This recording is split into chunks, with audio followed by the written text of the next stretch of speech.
ustedes bien saben que nosotros ahora, durante todo este periodo, vamos a estar invitando a las nuevas figuras políticas que se quieren posicionar. No todos tienen la posibilidad de estar. Hoy día nos escribieron incluso desde Ancud un candidato, si no me equivoco, era de Ciudadanos, que quiere venir en Teletón Noticias, y nosotros le vamos a responder y nos vamos a coordinar para que llegue aquí al continente, ¿cierto? Y pueda tener también su espacio. Y así hemos ido encontrando. Ayer estuvo Albán Mancilla, con nosotros también el candidato del alcalde de Puerto Montt, Jeroboam Paredes, y ahí desató una serie de comentarios, ¿cierto? Casi récord para nosotros ahí en las redes sociales. Todo favorable a Albán Mancilla. Y una de las cartas que se repite, los platos, digamos, por segunda vez, quiere intentar lograr un escaño ahí en el Parlamento. Siente que ahora sí que se van a dar las oportunidades, ¿cierto? Sobre todo por esta dispersión de votos. Él representa al PRO. Raúl Oliva, candidato a diputado. ¿Cómo está usted? Hola, muy bien, muy buenas noches. Un saludo cordial a todos los televidentes. Pero corregirte un error. ¿Por qué? Porque yo fui candidato a alcalde. Tiene razón, ¿verdad? Que nos encontramos cuando usted era candidato a alcalde. Exactamente. Candidato a alcalde. Así Oiga, que don Raúl, es mi primera vez también. Es su primera vez y hacemos la corrección de inmediato. Oiga, y este desafío es mayor. Este desafío indudablemente requiere de muchos más votos, mayor despliegue también, con un PRO que tiene a un líder que ha estado en la palestra estos últimos días, sobre todo después de del afer boliviano. Del afer boliviano. Buen concepto ocupó Raúl Oliva. Sí, mira, es un gran desafío efectivamente, pero bueno, yo creo que la apertura del sistema electoral al establecer hoy día un mecanismo proporcional permite que fuerzas más pequeñas, como la nuestra, tengan una oportunidad. Y yo creo esta elección es más cómoda, creo yo, que la elección municipal, porque aquí hablamos no de temas muy concretos, atañentes a un barrio, etcétera, donde cuando hay realidades distintas es difícil que la gente comprenda. Por ejemplo, hablando del tema de seguridad ciudadana, es un tema extraordinariamente complejo. Lo mismo que si hablamos del tema de equipamiento, los barrios, de la calidad de vida, las situaciones en Puerto Montt son tremendamente diversas. Lo mismo en Ancud, lo mismo en Castro, en todas las ciudades, muy complejo. En cambio aquí, en la campaña parlamentaria, hablamos de los grandes temas nacionales y regionales. El debate número uno, a mi juicio, es el tema del poder. El tema del poder, es decir, el tema de poder con el que cuentan hoy día las regiones. Fracasó lamentablemente el proyecto de ley que permitía la elección directa de los intendentes. Este año. Fracasó por ahora. ¿Usted está de acuerdo con eso? Sí, claro, sin duda. ¿Le gusta esa figura independiente que se pueda chocar con el delegado presidencial? Sí, a mí no me gusta la figura. Yo lo que creo es que en la medida en que nosotros logremos transferencias de poder político, poder económico, poder decisorio a las regiones, nosotros vamos a tener un país más justo, más equilibrado. Vamos a poder tener gobierno más al alcance de la gente y por tanto un gobierno más sensible a la opinión pública de la región. En Chile, lamentablemente, todas las políticas públicas están tremendamente influenciadas por el centralismo. Quien no haya vivido en el centro de Chile le cuesta comprender lo que es el centralismo. Yo viví en la capital de Chile de muchos años, estudié allá y trabajé en Santiago. Y tú te das cuenta cuando yo me vine regresé a mi tierra después de muchos años, yo me di cuenta que cosas pequeñas, cotidianas, de la vida diaria, resultan un drama en las regiones. Por ejemplo, si tú te vas al tema de atención en materia de salud, tú necesitas un especialista determinado y es difícil encontrarlo en una ciudad grande como Puerto Montt. Tienes que ir a Valdivia, tienes que ir a Temuco o a Concepción y en definitiva terminamos en la región metropolitana. Cuando tú vas a una clínica odontológica y necesitas hacerte un tratamiento, no es infrecuente que parte de los materiales que se ocupan no pueden ser aplicados ahora porque hay que esperar que llegue un envío la próxima semana. A los conductores les pasa lo mismo con los repuestos, las luminarias de los vehículos, etc. Entonces, y si tú vas a la administración pública, tú te encuentras que para crear una organización, por ejemplo, una cooperativa. Tú tienes que presentar tus papeles aquí en el Ministerio de Economía, que tiene 2 funcionarios, una secretaria y el jefe, a lo mejor tiene un tercero, pero yo recuerdo 2. Bueno, tú le entregas ahí el papel y ellos hacen de buzón de correo y lo envían a Santiago. Y en Santiago te revisan la documentación a ver si cumple con la regla legal. Pero vea cómo se manejó el tema de la marea roja.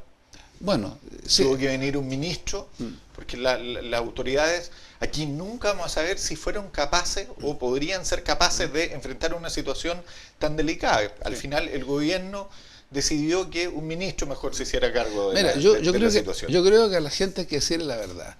No, la reforma del sistema de regiones, que nosotros tenemos un pésimo sistema de distribución territorial del país. Los municipios, ya el esquema municipal ya caducó. Puerto Montt ya es una ciudad demasiado grande.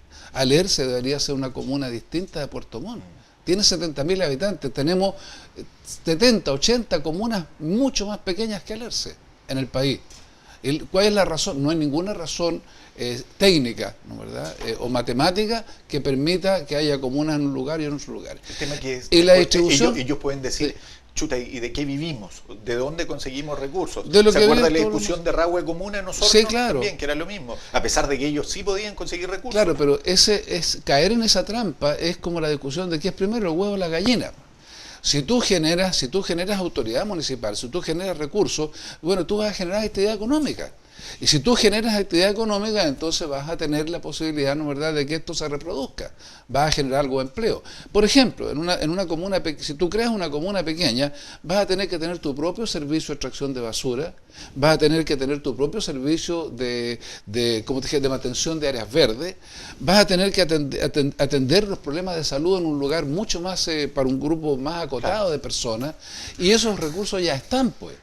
Esos recursos ya están. El problema es cómo los distribuye una comuna grande como Puerto Montt o como Concepción, ¿no es verdad? Bueno, lamentablemente el esquema territorial de Chile también hoy día yo creo que es un fracaso. Y el fracaso está dado por el surgimiento de comunas como Los Ríos, como Arica, ¿no es verdad? Ahora como la comuna de Ñuble, la región de Ñuble.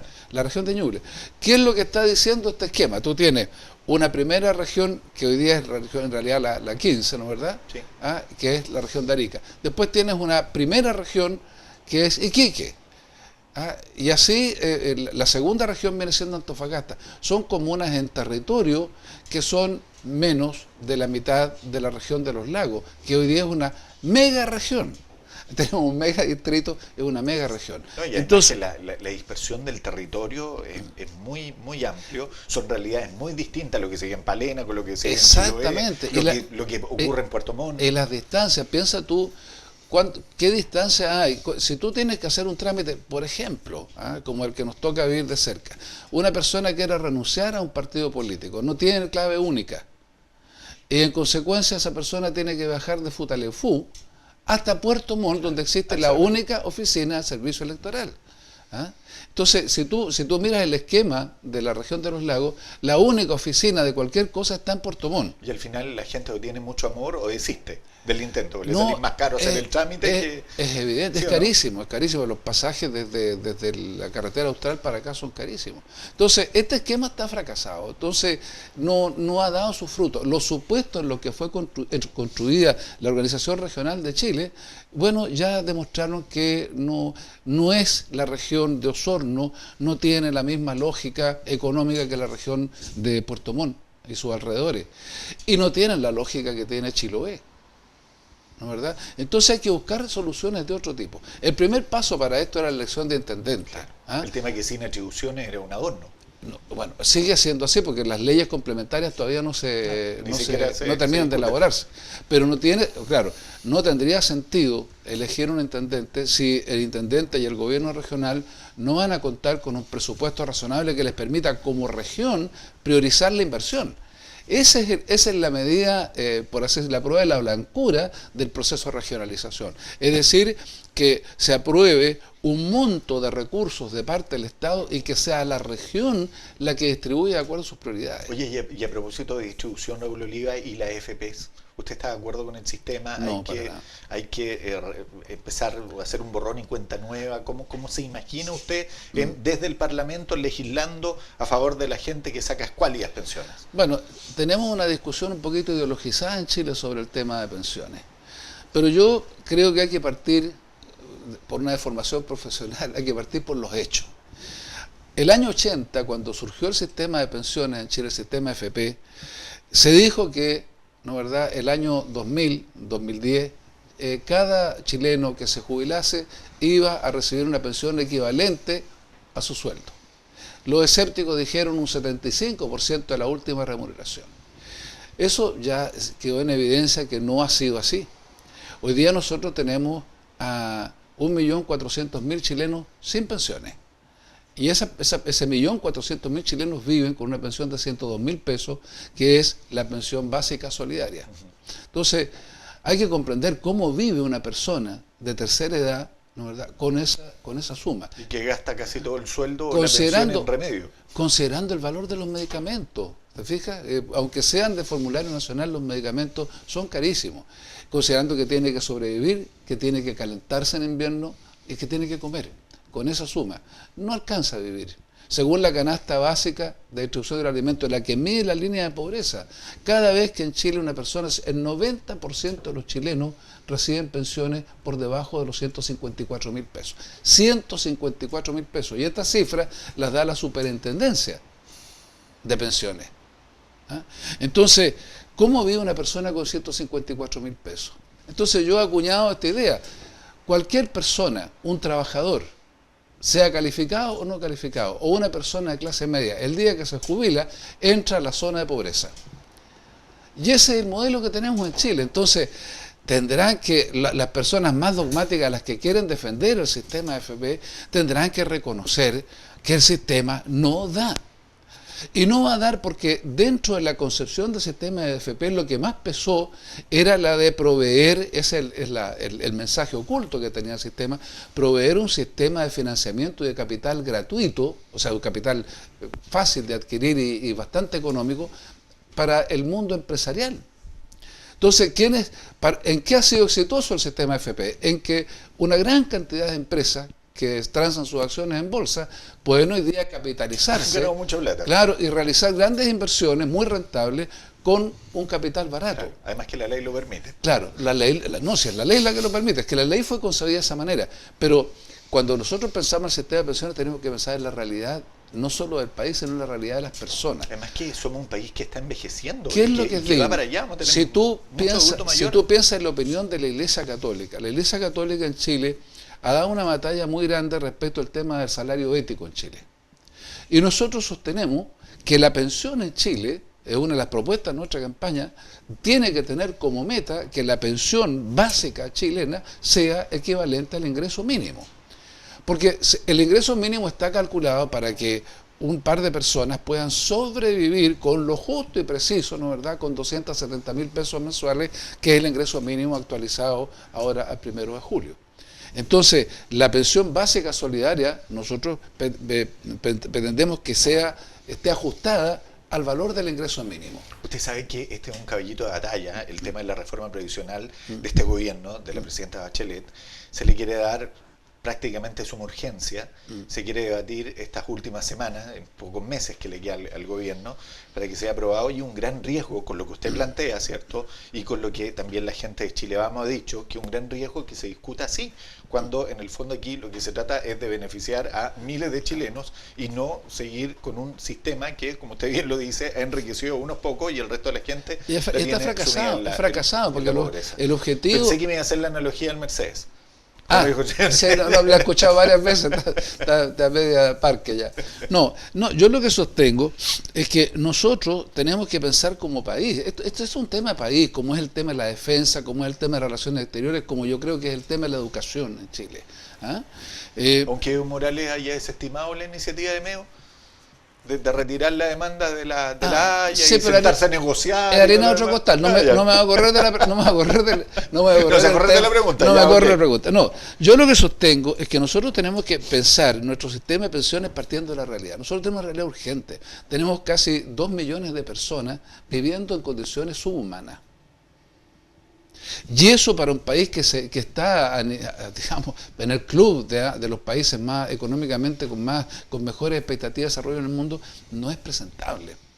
Entonces, que dentro de la OECD somos el país que menos, o sea, que menos cumple los índices de los países que debieran, o sea, que están. En el tema de pensiones, Chile es uno de los países últimos. ¿Ah? Es como en el tema de la igualdad, también somos un país último en el mundo. Sí. Tenemos unos lugares de privilegio que no son realmente... Oye, a propósito de igualdad, y acuérdese que queda la pregunta pendiente, ¿usted está a favor del matrimonio igualitario? Sí, claro. ¿Sí? Sí, claro. Yo estoy de acuerdo por una cosa de principio. Yo creo que la legislación chilena tiene que partir del hecho de que Chile es un Estado laico. En esto yo me guío por una frase que la encontré muy afortunada de muchos años atrás, pero que ha regresado por muchas vías, que es de un destacado presidente francés, Giscard d'Estaing. Él dijo: yo soy católico, mis creencias y mis valores son los de un católico, pero como presidente de Francia, yo dirijo un Estado laico. Y yo tengo que diferenciar entre mis ideas personales, ¿no verdad?, mis creencias, mis valores, y los del Estado francés. El Estado francés tiene que legislar para todos los franceses. Yo creo lo mismo para Chile. Por eso creo que todos estos temas valóricos deben enfrentarse con un criterio de país, con un criterio de Estado. Si una persona, ¿no verdad?, no es partidaria de una cosa tan elemental como el aborto por las tres causales, el tema que ha estado siendo discutido, bueno, entonces también nadie está obligando a esa persona que ante una situación de estas terribles que suceden, ¿no verdad?, por ejemplo, la violación de una menor por un familiar cercano. ¿Que cuántos casos se dan en Chile? Muy frecuente. Y se lo pregunto como abogado también. Muy frecuente, muy frecuente. Mire usted las estadísticas que tiene Fiscalía, son públicas. Sí. Cualquiera que se mete en internet va a ver las estadísticas de la Fiscalía Nacional. Son familiares, conocidos, cercanos. Sí, claro. Y con terribles consecuencias incluso de carácter genético, muchas veces. Usted sabe, conoce el tema de la endogamia. Entonces, si una persona desea, aún en esas condiciones, obligar a una menor, ¿no verdad?, a asumir una maternidad que no quiere, que la va a traumatizar el resto de sus días, está bien, puede ser su decisión, hay que respetarla. Obviamente uno podría discutirla desde el punto de vista ético, ¿no verdad?, pero se respeta. Pero esa persona no puede obligar al resto de los chilenos a estar en la misma situación. Entonces, la ideología conservadora aquí pretende que todos tengamos que regirnos por unas normas, ¿no verdad?, que en realidad deberían ser lo más neutras posible. O sea, deberían darnos a cada uno el espacio de libertad. Entonces, si nosotros queremos llevar estos valores absolutos, dogmáticos, queremos transformarlos en una especie de consigna de fe para todo, en realidad estamos cerrando, arrojando la libertad que cada persona debe tener para tomar sus decisiones. Por eso yo creo en un Estado laico, un Estado que sea neutro en estas materias, ¿no verdad?, que proteja la vida, pero qué difícil, sin duda. Qué difícil. Es extremadamente difícil. Es tremendamente difícil. Pero es mi creencia. No, por supuesto. Sí. Y darle el gusto a todo es sumamente difícil. Uno se pone en el lugar de los presidentes, en este caso de la presidenta, si querer de repente poder conciliar ideas y no dejarse llevar, ¿cierto?, por las presiones de las religiones especialmente, ¿cierto?, ya sea católica, evangélica, que en algunas cosas son muy distintas, pero en otras son muy parecidas, sí, en materia de planteamiento. Pero es muy malo, estimado, que en un país donde se predica la libertad, cuestión que nosotros todos defendemos a trocha y mocha, que haya libertad para algunas cosas y no libertad para las otras. Tenemos plena libertad económica. Hay libertad para coludirse, hay libertad para defraudar. Claro. Y no hay castigo para los curas que violan a los niños. Claro, entonces, y al mismo tiempo, en cosas que son tremendamente conmovedoras para un ser humano, ¿no verdad?, tener que elegir entre la vida del feto o de la madre. ¿A quién le corresponde tomar la decisión? Pues a los padres, ¿no verdad?, a los padres. Pero ¿por qué una persona que vive, ¿no verdad?, en Vitacura, en la dehesa, en Santiago, se va a tomar, ¿no verdad?, este autopoder de decir, no, yo resuelvo quién vive y quién muere?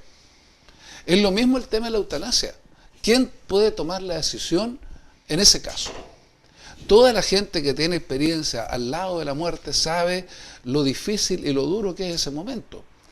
Y la eutanasia se denomina la muerte dulce, y estar completamente regulada.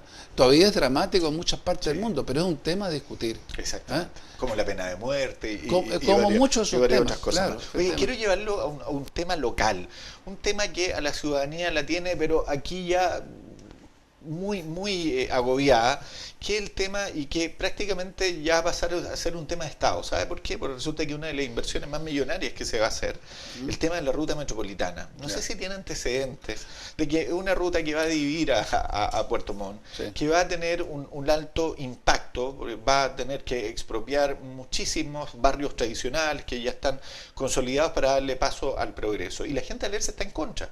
Y lo otro es que no sé si comparte esta hipótesis, que, oiga, de sociabilización, nada. Participación. O no, pero si ni siquiera han contado en qué consiste el proyecto. Ajá. No, de participación ni hablamos, viene el paso después, el paso 2. Pero resulta que, si usted pregunta, si salimos a la calle, podemos salir juntos a preguntarle, ¿usted sabe lo que es la ruta metropolitana? No sabe. La gente no tiene idea. Sí, pero ya estamos casi a puerta de que comience todo el proceso. Yo he escuchado a muchos dirigentes sociales de Alerce plantear su crítica a ese tema, y críticas muy bien fundamentadas, muy bien fundamentadas. Son gente, yo conozco bastante gente en Alerce, bastantes dirigentes sociales, y yo me doy cuenta que ellos no solo están muy bien enterados del problema, sino que representan muy bien el sentir de la gente.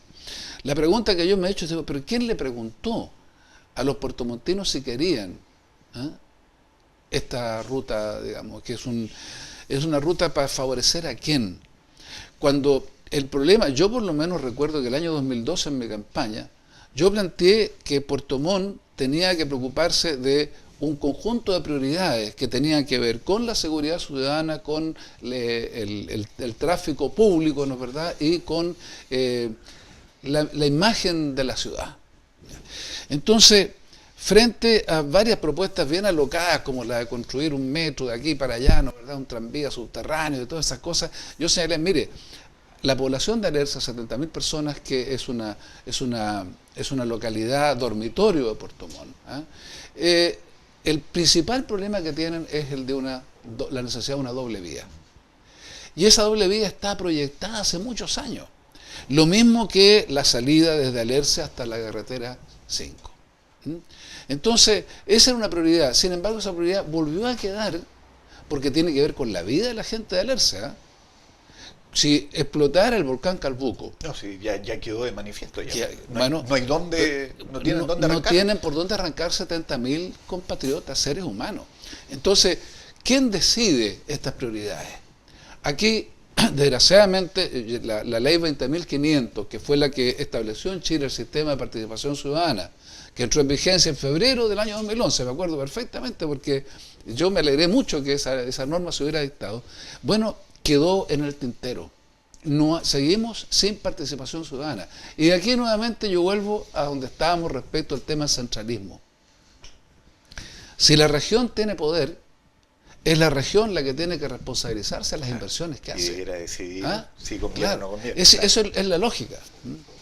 Oiga, entre paréntesis, es el riesgo que se corre con este proyecto habitacional que realiza Pocuro, ahí en el sector de Panitao, que comenzó con muy poquitas casas, pero en el fondo es un tremendo, un megaproyecto, y que quedó al descubierto con la cantidad de arranques que solicitó San Isidro y todo el lío ambiental que se ha generado, ¿cierto?, con esta planta de tratamiento de aguas servidas que va a desencadenar o desembocar todo su agua ahí al río Chapén, que en el fondo en verano es un hilito nomás. Así es. Con todo el riesgo. Además que, oiga, hay una sola vía y la Cuesta Zúñiga, ¿cuántas veces con los camiones? Claro. Es un tremendo problema. Bueno, el tema es que, claro, estamos construyendo hacia la periferia porque no hay suelo en el radio urbano o más urbano de Puerto Montt. Pero mira, ¿a qué costo? Hay un problema. Nosotros nos vemos en Ancud, ¿no es verdad? Sí, pues. Sí. Bueno, yo estoy planteando fuertemente como un tema de debate, que creo que es muy necesario para esta región, el tema del agua. El agua es junto con el aire, son dos derechos esenciales, son derechos, el Papa Francisco lo ha planteado como un nuevo derecho humano. ¿Por qué? Porque el agua se está agotando en el mundo. Cada vez son más escasos los recursos hídricos existentes, Y además, lo que se plantea con mucha preocupación por los expertos es que las guerras del futuro van a ser por Por el agua. agua. Nosotros tenemos la segunda reserva en Chile. En Chile está la segunda reserva más grande de agua potable en el mundo. Y es toda la zona de carretera austral. Y en este instante nosotros tenemos centenares de proyectos de minería que están pasando por todas partes, digamos, sin que nadie se dé cuenta, porque hay muy poca transparencia en la materia, y allí se va a ocupar el agua. Si el agua se ocupa en eso, se va a destruir la capa vegetal, se van a destruir los pocos bosques que hay en ese sector, y se van a destruir las fuentes de agua. Chiloé ha vivido todos los años, yo estoy siguiendo las noticias desde hace más de 20 años, y todos los años en algún lugar de Chiloé hay una crisis hídrica tremenda, como las que la prensa y los medios de comunicación tienen a conocer este año. Sí, hasta hace poco Entonces, había déficit hídrico. Entonces nosotros cuando hoy día vemos el esquema de crecimiento de nuestras ciudades, en todo Chile es lo mismo, ¿eh?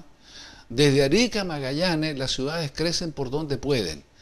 ¿Y cómo crecen? Al borde del plano regulador. Se compran terrenos, ¿no es verdad? Se hace el cambio de uso de suelo o se presiona para que se corra, ¿no es verdad?, el límite del plano regulador, y entonces los que compraron el terreno se enriquecen por la plusvalía. Santiago tiene esta historia, es una historia trágica. Todo el gran Santiago metropolitano se ha construido así. Valparaíso lo mismo, Viña lo mismo, Concepción también, Temuco, Valdivia, Osorno, Puerto Montt. Y esto está pasando en Puerto Montt, donde usted me cuenta, arriba en el sector de Chenquihue Alto, donde sin planificación de ningún tipo, una empresa compra y construye. ¿Y cuál es el equipamiento que se entrega? ¿Qué seguridad hay sobre agua? Entonces la legislación es pésima, es una legislación atrasada y hay un grado de fiscalización bajísimo. Y el municipio, a través del Departamento de Obras, que tendría que fiscalizar esto. Pero aquí tenemos también un problema del Estado. Usted tiene una institución que se llama Superintendencia de Electricidad y Combustible. Tiene otra institución que es el Ministerio de Vivienda. Otra institución que es el Ministerio de Agricultura. Otra que es el Servicio Agrícola Ganadero. No olvidemos el SEA. Por supuesto. Y todos tienen algo que decir. Entonces, para resolver algo hay que crear unas comisiones gigantescas. Es un problema de estructura del Estado. Esta estructura del Estado está a lo mejor bien para los años 50. Pero estamos en el siglo XXI. Entonces hay que cambiar esto, radicalmente hay que cambiar esto. Es decir, hoy día no puede quedar entregado a la única y exclusiva resolución de una comuna los límites de su plan regulador. ¿Le gusta la educación gratuita y que ha impulsado este gobierno de Michelle Bachelet? Hoy día se dice que puede llegar hasta el 60% y otros que dicen el 2030 recién se va a lograr el porcentaje idóneo, digamos, que no sé si se cubrirá al 100%, pero la gran mayoría, digamos, podría estudiar gratuita. Usted vivió en Suecia, ahí sí. No se paga por la educación. No, los impuestos son altísimos. La educación, sí, los impuestos son altos, muy pero altos. Usted sabe que se ha querido incluso comparar el modelo, traer el modelo finlandés, que es muy parecido al sueco, y replicarlo aquí en Chile. Claro. Estamos años luz, ¿cierto?, de poder aplicarlo. Mire, nosotros tenemos educación gratuita en España. Yo pude estudiar en España, en Barcelona, gracias a que la educación universitaria era gratuita. Yo me titulé por segunda vez en España. La primera vez tuve un accidente, un golpe de Estado, ¿no verdad? Sancionó a dirigentes estudiantiles, yo era dirigente estudiantil, en fin, quedamos fuera de los registros universitarios. Entonces yo estudié en España, gracias a que la universidad era gratuita. Entonces mi único esfuerzo consistía en pagarme la movilización y comer. Ese es el gran esfuerzo que tenía que hacer yo. Pero también la educación es igualmente gratuita en todos sus niveles en Francia, en Italia, en Suiza, en Noruega, en Suecia, en Dinamarca, en Finlandia, en Bélgica, en Holanda. Oye, ¿y cuántos de los nuestros se dan en Argentina, aquí al ladito nomás? Así es, yo tengo varios amigos que han mandado a sus hijos a estudiar a Argentina, estudian muy bien en universidades gratuitas y los acogen con mucha solidaridad. Entonces yo creo en la educación gratuita. Yo creo en la educación gratuita, creo que lo del 60% es una meta súper grande, súper importante, porque la reforma tributaria no rindió lo que debió haber rendido, por lo menos hasta ahora, entra en régimen total el año 2018, o sea, todavía nos falta un año. Pero lo que tenemos nosotros aquí en Chile, yo creo es un gran avance que hay que saludarlo, es un gran avance como país. Y hay que avanzar hacia la gratuidad total. Yo, sin embargo, creo que aquí tenemos otro problema no resuelto. todavía. Yo espero que se enfrente, hay un proyecto en el Parlamento con hartas limitaciones, que es el proyecto de la educación pública. El proyecto de reforma de la educación pública chilena. Porque nosotros no tenemos, la educación chilena pública hoy día no tiene una buena imagen. Los padres prefieren, sobre todo a la gente de clase media, prefiere educar a sus hijos en un colegio privado, ¿no es verdad? Porque hay argumentos a favor y en contra de eso, pero hay que respetar la decisión de las personas. Se lo preguntábamos a Albán Mancilla ayer, además que él en su calidad de líder del DEM aquí en Puerto Montt decía, ojalá algún día podamos superar esta brecha. Tienen que venir políticas de Estado donde primero se saque de los municipios, ¿cierto?, la educación, para ver si por ahí recién podemos inyectarle un poco más de recursos para que la gente quede con la tranquilidad de lo que se puede entregar en un colegio municipal es lo mismo que se puede entregar en un colegio particular. Mire, yo creo que nosotros, este también es otro de los grandes temas país. Hay una visión que yo creo que es común, que puede ser común con el mundo empresarial, o debiera ser. El modelo de producción chileno está muy agotado, es un modelo de carácter extractivo. Extraemos cobre, hacemos un poco de vino, vendemos frutas, sacamos pescado del mar, en fin, pero no hay valor agregado. Y nosotros no estamos inmersos en una carretera gigantesca por la que están transitando una gran cantidad de países, que es la carretera de la ciencia y la tecnología, que es donde están las nuevas producciones del futuro. Entonces Chile tiene vetitas, pequeñas vetitas, ¿no verdad?, de gente muy ingeniosa, muy estudiosa, muy investigadora, ¿no verdad?, que va tratando de hacer, pero son pequeñas motas, pequeños ejemplos. Entonces, entrar en este tema significa partir por, creo yo, preocuparse especialmente de desarrollar la educación pública primero. El Estado tiene que dar el ejemplo, y eso implica, en primer lugar, a mi modesta opinión, desmunicipalizar. ¿Cuál es la receta que va a implementar, o el ingrediente, el condimento especial que va a usar Raúl Oliva en esta campaña? ¿Cómo se viene? ¿Algún sello, algo distinto? Hemos abordado distintos temas, sí, y temas bastante generales, temas país, ¿cierto? Que pueden ir incluso más allá del rol de un diputado, digamos. Sí, para mí los temas país son súper importantes. Uno es el de la educación. Yo soy un apasionado de la necesidad de que la educación pública sea una educación de calidad y una educación bien pagada. Eso implica invertir un poco lo que ha sucedido en la discusión de educación, que es minusvalorar el rol de los profesores. No hay educación sin profesores, y no hay posibilidad de mejoras sin los profesores. Y usted tiene que trabajar con los profesores que hay y al mismo tiempo construir una mirada de futuro. Y para eso hay que crear una convicción, ojalá lo más transversal posible, que permita que la educación continúe desarrollando. O sea, yo en ese sentido me declaro continuador de los proyectos de reforma que han habido en materia de educación, y estoy dispuesto a trabajar con quien sea para lograr que estos proyectos, las leyes que mejoren. Segundo, yo creo que hay que mejorar la facultad de la Superintendencia de Educación, justamente para coartar los abusos que sufren los padres. Eso lo puede hacer desde el Parlamento. Eso se puede hacer desde el Parlamento. Yo quiero cambiar el Código de Agua. Yo creo que ya se agotó esto de que cualquier persona hoy día va, denuncia unos derechos de agua y termina con un título. Aquí hay un ejemplo gravísimo en el cual yo estoy metido, que tiene que ver con un comité de agua potable rural en Piedra Azul. Resulta que hay un señor que tiene unos derechos de agua, no voy a dar su nombre para que nadie se sienta afectado, pero este señor tiene sus derechos de agua, los tenía en la boca del río. Decidió trasladarlo más arriba cuando se enteró que el comité de agua rural, de agua potable rural, estaba pidiendo agua al río para 500 familias que están viviendo en el sector. Y entonces a él se le dio el derecho, se le permitió trasladar ese derecho de aprovechamiento de aguas de abajo hacia arriba por sobre la toma. ¿Cuál es el resultado de esto? Que la Dirección General de Agua ha dicho, mire, este señor, aunque no ocupa el agua, es dueño de la totalidad de los derechos de aprovechamiento de agua del río. Y por tanto, ningún ser humano de ese comité de agua potable rural puede usar el agua. Y el agua, pues, estimado amigo, constitucionalmente es un bien nacional de uso público. Oye, todas las aguas. ¿Hay que nacionalizarla o no? Que el Estado vuelva a tener... Hay que cambiar en el Código de Agua esa norma que permite que cualquier persona, ¿no es verdad?, se haga titular, propietario, entre comillas, de un derecho de aprovechamiento de agua, que como se transa en el mercado, uno los compra, los venden. ¿Sabe usted que los derechos de aprovechamiento de agua en Chile, en un 80% a esta altura, son empresas mineras, empresas eléctricas, los dueños? O sea, los dueños del agua son además todas empresas extranjeras, y lo digo con mucha responsabilidad.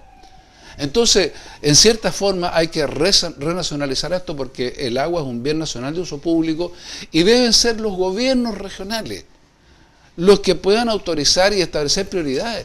Si hay una empresa que dice, mire, yo quiero hacer un proyecto minero aquí y tengo un grupo de 500 personas que necesitan agua, yo no me voy a perder. Los seres humanos están primero. Claro.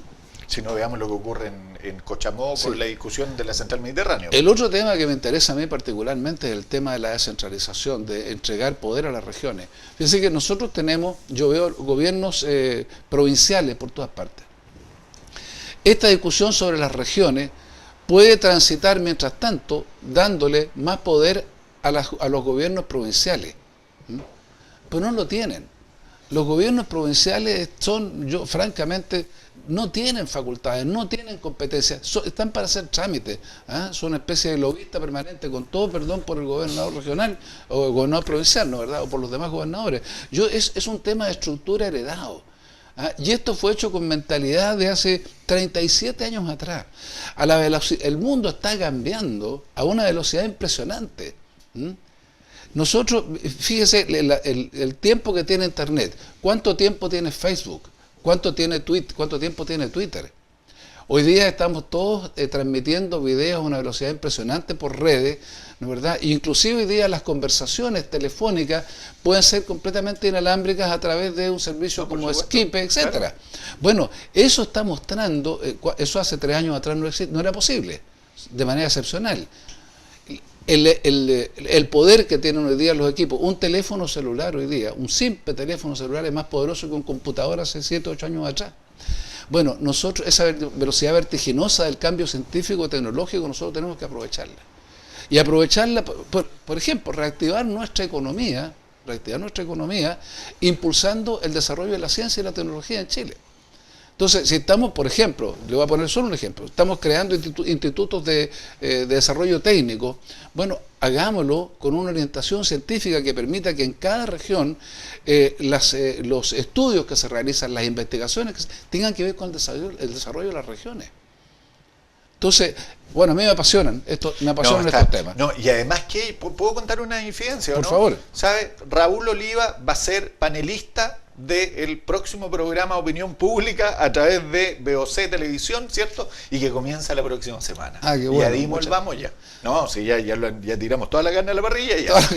Toda la carne a la parrilla. Así que ahí van a poder hacerle consulta y va a poder seguir profundizando en varios temas. Muchísimas gracias, Raúl Oliva, por haber estado estos largos minutos con nosotros exponiendo ideas sumamente interesantes, haber conversado con usted y por supuesto le deseamos todo el éxito del mundo. No va a ser la última vez que lo vamos a invitar, pero usted sabe que esto de la campaña, si bien todavía no es oficial, porque hay que esperar la inscripción el 20 de agosto, ¿cierto? Y cumplir con los plazos. Pero, ¿tienen una actividad el fin de semana? Me están soplando, ¿no? Una actividad el fin de semana, sí. ¿Como pro? Sí, tenemos, claro, ha estado muy revuelto el ambiente político, entonces ya hay una resistencia que ya se venció, digamos, hay muchas fuerzas políticas dispuestas a pactar con nosotros. Nosotros hemos estado predicando en el desierto durante mucho tiempo que toda la centroizquierda tiene que ponerse de acuerdo, aunque sea en un programa mínimo para la segunda vuelta, para apoyar al candidato que llegue mejor. Pero hay muchos que se hacen los sordos de manera bastante irresponsable. Bueno, nosotros tenemos un Consejo Federal este fin de semana donde se nos va a informar por parte de la Directiva Nacional cuáles son las propuestas que hay de parte de otras fuerzas políticas. Consejo Federal. Consejo Federal lo llamamos nosotros. Suena bien yanqui eso, pero... no, suena bien rebelde. Suena bien rebelde porque el concepto de federal en Chile, que tiene su historia, tiene un poco que ver con la idea de decir, mira, tenemos que repartir la torta en Chile de un modo distinto. Y nosotros, acollerados acá en la región de los lagos, ¿no verdad? Veremos si llegamos a acuerdo con la región de los ríos, en qué materia negociamos entre nosotros. Dígale a Meo que no llegue a acuerdo con Evo Morales, sí, por favor, que alguien le golpee la mesa a Evo Morales. Hombre, si no es posible, para no correrme esa pregunta. Evo Morales dijo que no iba a hacer caso. No, lo que pasa es lo siguiente, que lo que Marco Enríquez ha dicho es que lo que hay que hacer es que hay que conversar. Nosotros tenemos hoy día un Ministerio de Relaciones Exteriores medio mudo. Son puros boquillazos, ¿no verdad? Y como al otro lado tampoco son muy diplomáticos. Bueno, pero lo que hay que hacer es que hay que buscar las vías para conversar. Si es absurdo que Chile esté perdiendo tiempo y plata en cuestiones que se podrían conversar, se podría crear. Porque además la propuesta nuestra siempre ha sido, igual que la que han hecho otros gobernantes en Chile, no es distinta, que tiene que haber un acuerdo tripartito entre Chile, Perú y Bolivia. O sea, que Bolivia tenga salida al mar. Sí. Pues lo tiene. Sí, Bolivia se opuso, ¿no verdad?, a una negociación, y Perú también se opuso a una negociación frente a la posibilidad que deja abierto el tratado. Entonces lo que estamos diciendo es, bueno, hay que conversar, dialogar, bajar las tensiones y ponerse a trabajar más bien en la integración de Chile con la gente del Atlántico, ¿no es verdad? Y de ellos con Chile. A todos nos conviene. Lo que no nos conviene es estar peleando ni menos en el Tribunal de la Haya. No. Sí, ya, además que no tenemos muy buena experiencia. Raúl Oliva, muchísimas gracias. Gracias por a habernos ti. acompañado estos minutos. Nina La escribió un diminutivo ahí de su nombre y dice: muy buen invitado. Muy buen invitado. Muchas gracias. A Nina, ahí nuestro saludo también. Vamos a hacer una pausa, tenemos todavía muchísimas noticias, viene el bloque de cultura también, bien digo, aquí en Entérate Hoy Noticias. No se vayan.